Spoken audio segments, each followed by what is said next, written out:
I've spent 31 years finding good homes for extraordinary collections. I'm Gerald Ashworth, founder of Ashworth Estate Liquidations. When an enthusiast passes, and they do pass more often than you'd think, and occasionally more suddenly, what's left behind is a life's work. Specimens, equipment, journals when the family hasn't burned them. The enthusiasm, it turns out, is rarely the problem. At Ashworth Estate Liquidations, we handle everything. Cataloging, valuation, and sale. Our staff is experienced, discreet, and trained in appropriate handling protocols for even the most demanding vocations. Entomology will help even those specimens that are no longer entirely specimens. Taxidermy? We know that sometimes something in the preparation process goes differently than intended. Some collections are hard for survivors to even begin to look at, but at Ashworth we understand. For example, cave exploration finds in which the collection comes back without the collector, or at least without all of him. Buyer's premium is waived for estates we've handled previously, and we do handle them previously a lot more often than most people expect. Ashworth Estate Liquidations. Every collection tells a story. We prefer not to know it. Ashworth Estate Liquidations is licensed, bonded, and available for consultation 7 days a week. Some lots require advance notice for safe viewing. All lots are assessed and sold as is. Buyers collect in person. Gloves are of course provided upon request, although we find gloves are rarely sufficient. We ask no questions. We have learned not to.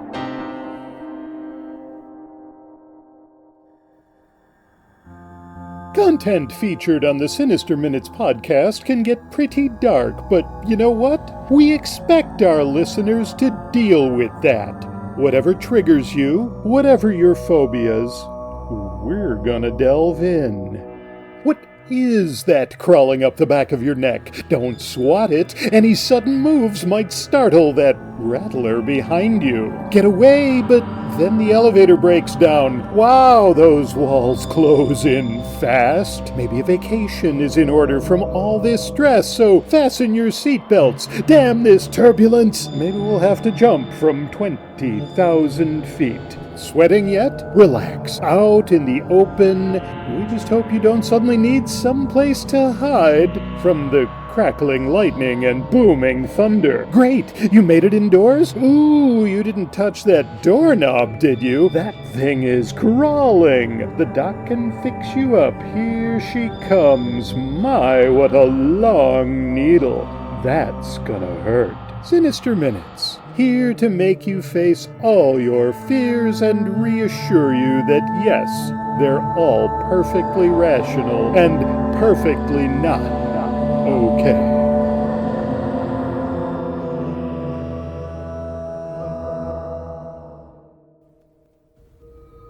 Got a minute or two? We have a way to make it not okay.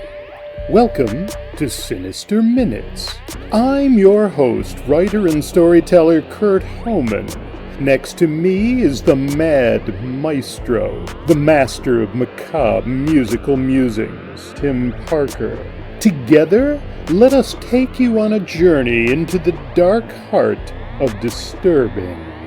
Here at Sinister Minutes, we appreciate all you lovely, not okay people for listening, for supporting us, for sharing Sinister Minutes with everyone you know, for hitting like wherever you listen to us, for subscribing, for visiting us at sinisterminutes.com, for submitting your stories.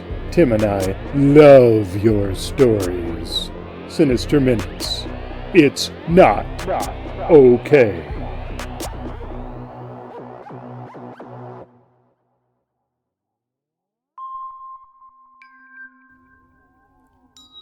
Welcome to Sinister Minutes Season 3, Episode 4. Socialist, science teacher, prognosticator, philanderer, misanthrope, elitist, Yes, today's story comes to us from none other than Mr. Herbert George Wells. That's HG for most of us. A complicated man, sometimes considered the father of science fiction. He wanted the words, "I told you so, you damned fools," inscribed on his gravestone. In true ironic fashion, Wells has no gravestone. His ashes were scattered into the English Channel. Anyway, Wells published today's story, The Flowering of the Strange Orchid, way back in 1894, about a year before he hit it big with The Time Machine. It's a story of obsession and hubris. One that's relatable 130-odd years later with every story of billionaire buffoons and their strange predilections. Once you've had your fill of that tasty tidbit, Tim's gonna liven the mood with a little phantom parade. Did I say liven? Those parading phantoms might not enjoy being referred to as though they were alive. We'll have to deal with the fallout ourselves, but in the meantime, do visit Tim for more excellent musical interludes over on YouTube. T. Virgil Parker will get you right where you need to be. Last time out, we talked about our pets. This time, it's our favorite houseplants that come to mind. While we especially appreciate the meat eaters, we have a soft spot in our hearts for anything green. Our flora friends can take a pile of shit and transform it into something lovely. By our reckoning, that makes them delightfully not okay.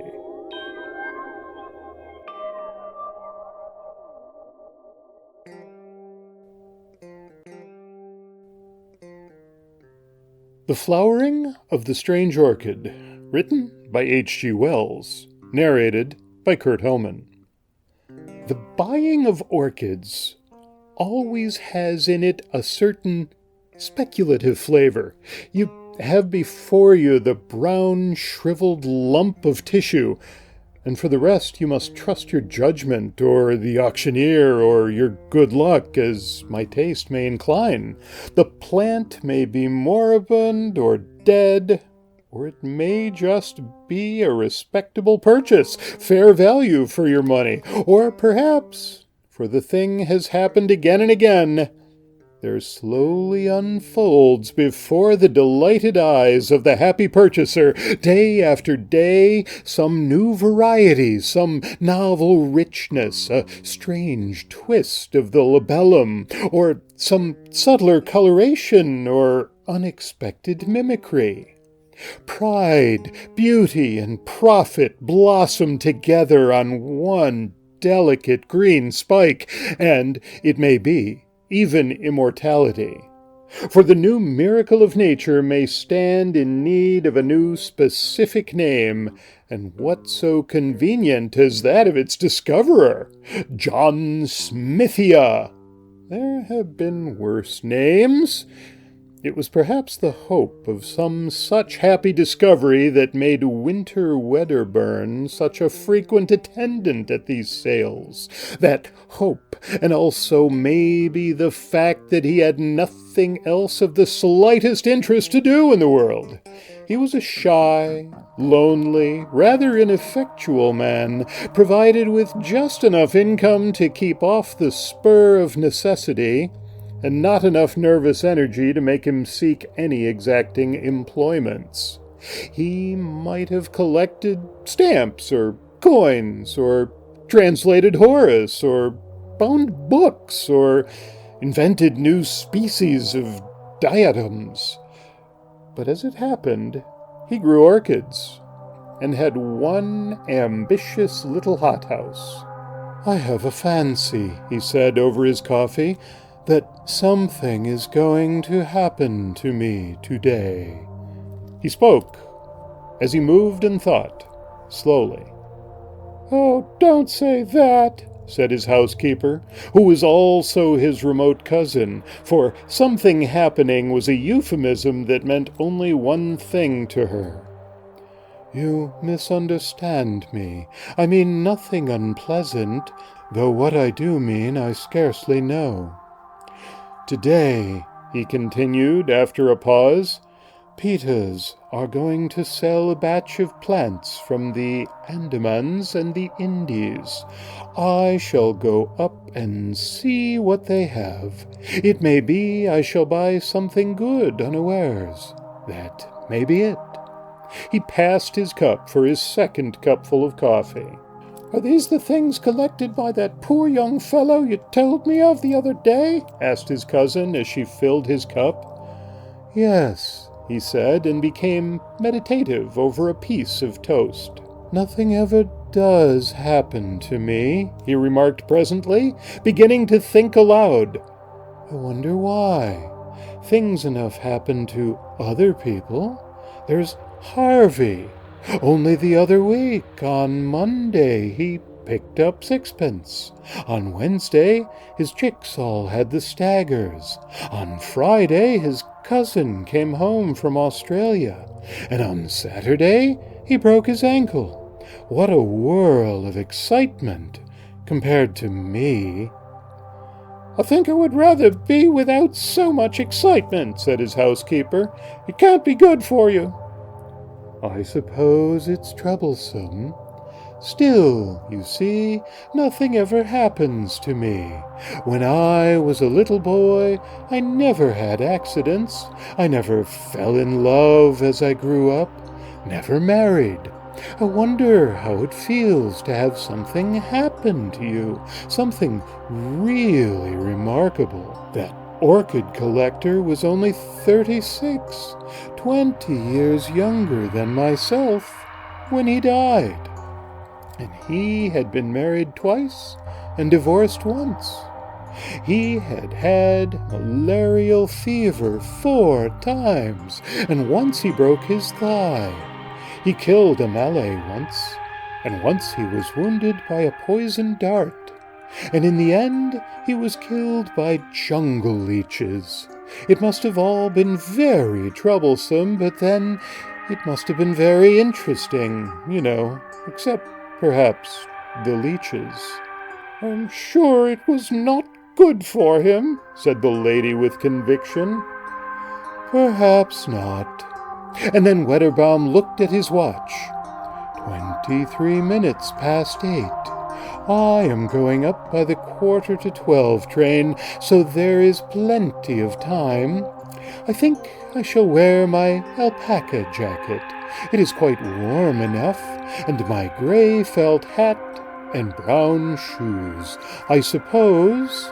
He glanced out the window at the serene sky and sunlit garden, and then nervously at his cousin's face. I think you'd better take an umbrella if you're going to London, she said in a voice that admitted of no denial. There's all between here and the station coming back. When he returned, he was in a state of mild excitement. He had made a purchase. It was rare that he could make up his mind quickly enough to buy, but this time he had done so.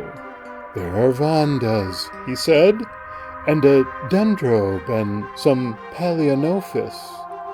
He surveyed his purchases lovingly as he consumed his soup. They were laid out on the spotless tablecloth before him, and he was telling his cousin all about them as he slowly meandered through his dinner.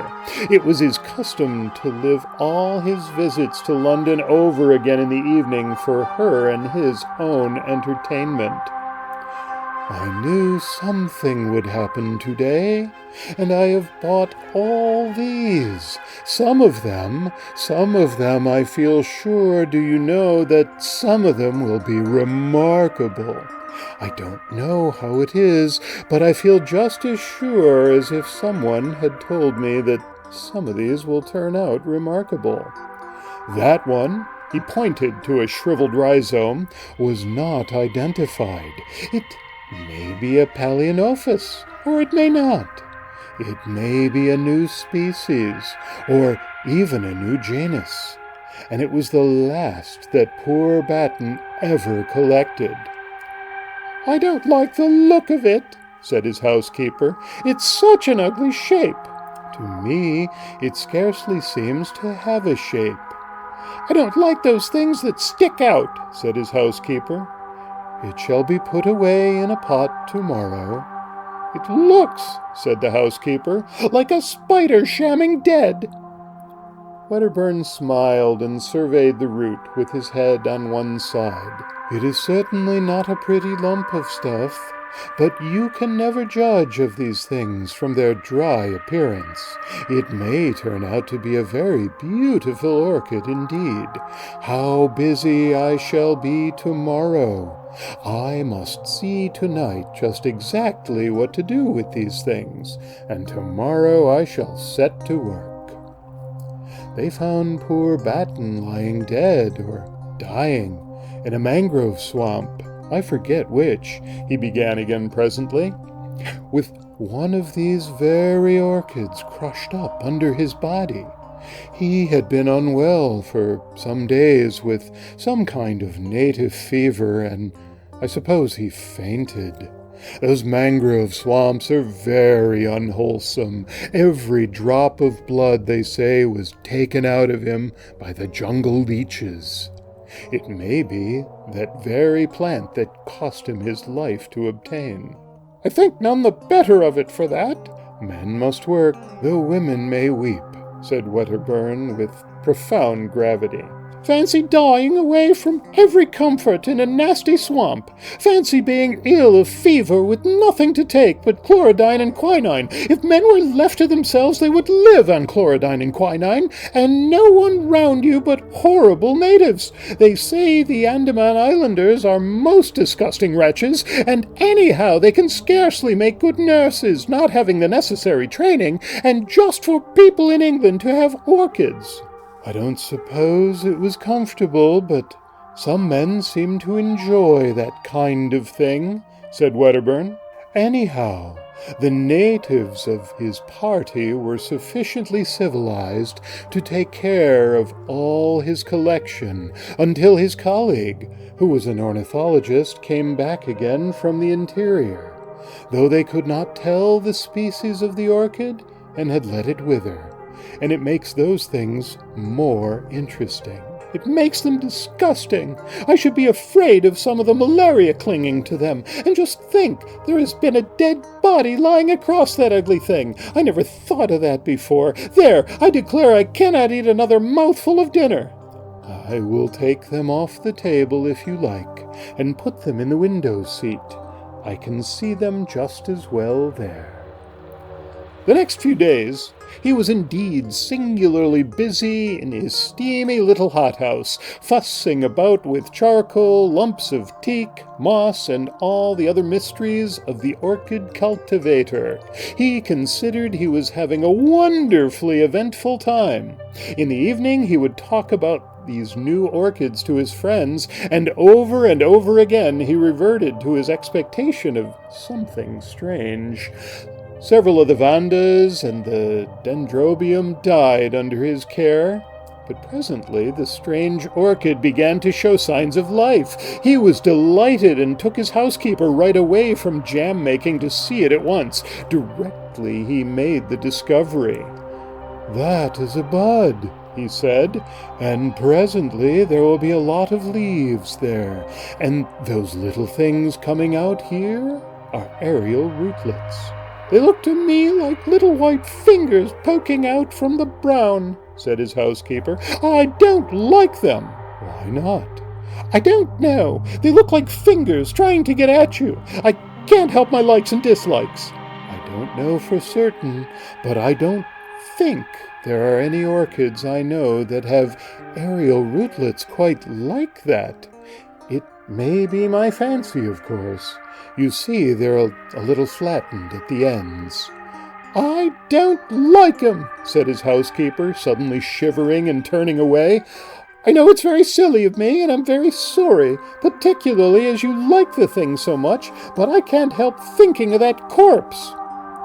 "But it may not be that particular plant. That was merely a guess of mine." His housekeeper shrugged her shoulders. "Anyhow, I don't like it," she said. Winterburn felt a little hurt at her dislike to the plant, but that did not prevent his talking to her about orchids generally, and this orchid in particular, whenever he felt inclined. "There are such queer things about orchids," he said one day, "such possibilities of surprises. You know, Darwin studied their fertilization and showed that whole structure of an ordinary orchid flower was contrived in order that moths might carry the pollen from plant to plant. Well, it seems that there are lots of orchids known the flower of which cannot possibly be used for fertilization in that way. Some of the cypripediums, for instance, there are no insects known that can possibly fertilize them, and some of them have never been found with seed." "But how do they form new plants?" "By runners and tubers, and that kind of outgrowth. That is easily explained. The puzzle is, what are the flowers for?" "Very likely," he added, "my orchid may be something extraordinary in that way. If so, I shall study it. I have often thought of making researches as Darwin did, but hitherto I have not found the time, or something else has happened to prevent it. The leaves are beginning to unfold now. I do wish you would come and see them." But she said that the orchid house was so hot it gave her a headache. She had seen the plant once again, and the aerial rootlets, which were now some of them more than a foot long, had unfortunately reminded her of tentacles reaching out after something, and they got into her dreams, growing after her with incredible rapidity, so that she had settled to her entire satisfaction that she would not see that plant again, and Wedderburn had to admire its leaves alone. They were of the ordinary broad form, and a deep glossy green with splashes and dots of deep red toward the base. He knew of no other leaves quite like them. The plant was placed on a low bench near the thermometer, and close by was a simple arrangement by which a tap dripped on the hot water pipes and kept the air steamy.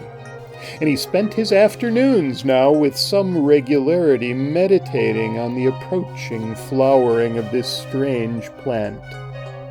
And at last, the great thing happened. Directly he entered the little glass house, he knew that the spike had burst out, although his great Palaeonophis loei hid the corner where his new darling stood. There was a new odor in the air, a rich, intensely sweet scent that overpowered every other in that crowded, steaming little greenhouse. Directly he noticed this, he hurried down to the strange orchid, and behold, the trailing green spikes bore now 3 great splashes of blossom, from which this overpowering sweetness proceeded. He stopped before them in an ecstasy of admiration. The flowers were white, with streaks of gold and orange upon the petals. The heavy labellum was coiled into an intricate projection, and a wonderful bluish purple mingled there with the gold. He could see at once that the genus was altogether a new one, and the insufferable scent, how hot the place was! The blossoms swam before his eyes. He would see if the temperature was right. He made a step toward the thermometer, and suddenly everything appeared unsteady. The bricks on the floor were dancing up and down. Then the white blossoms, the green leaves behind them, the whole greenhouse seemed to sweep sideways, and then in a curve upward.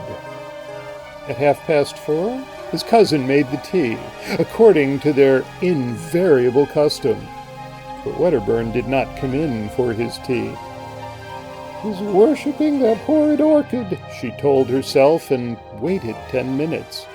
"His watch must have stopped. I will go and call him." She went straight to the hothouse, and opening the door, called his name. There was no reply. She noticed the air was very close and loaded with an intense perfume. Then she saw something lying on the bricks between the hot water pipes. For a minute, perhaps, she stood motionless. He was lying face upward at the foot of the strange orchid. The tentacle-like aerial rootlets no longer swayed freely in the air, but were crowded together, a tangle of gray ropes, and stretched tight, with their ends closely applied to his chin and neck and hands. She did not understand. Then she saw from under one of the exultant tentacles upon his cheek there trickled a little thread of blood. With an inarticulate cry, she ran toward him and tried to pull him away from the leech-like suckers. She snapped two of those tentacles, and their sap dripped red. Then the overpowering scent of the blossom began to make her head reel. How they clung to him! She tore at the tough ropes, and he and the white inflorescence swam about her. She felt she was fainting, knew she must not. She left him and hastily opened the nearest door, and after she had panted for a moment in the fresh air, she had a brilliant inspiration. She caught up a flower pot and smashed in the windows at the end of the greenhouse.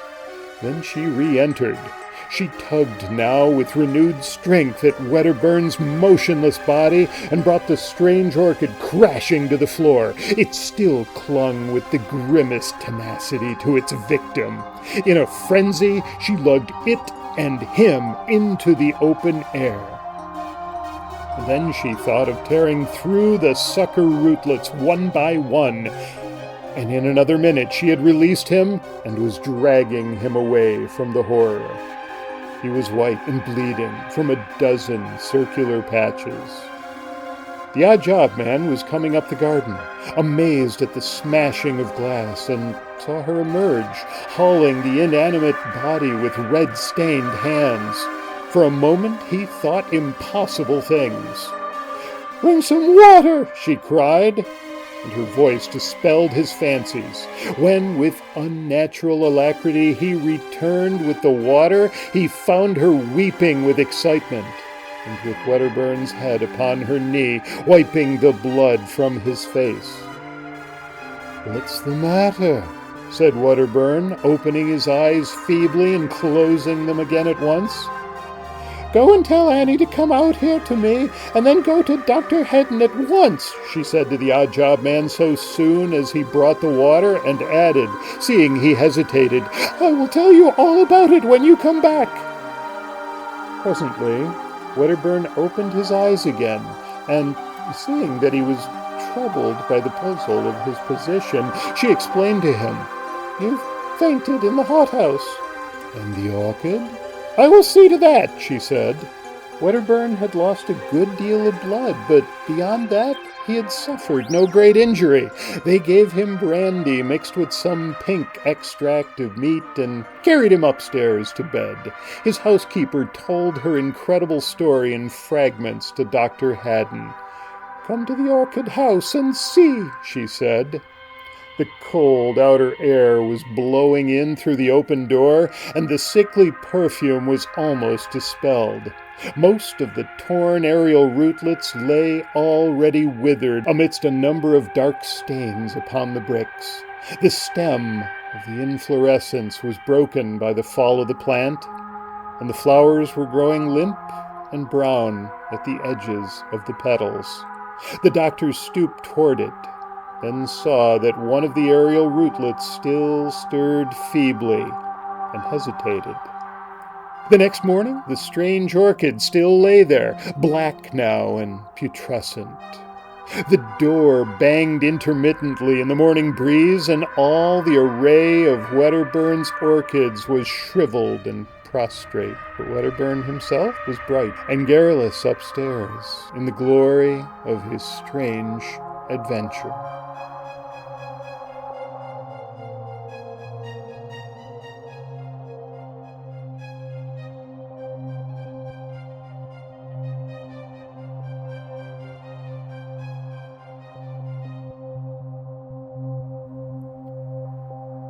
Phantom Parade, composed and performed by Tim Parker.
Sinister Minutes is presented by Kurt Homan and Tim Parker.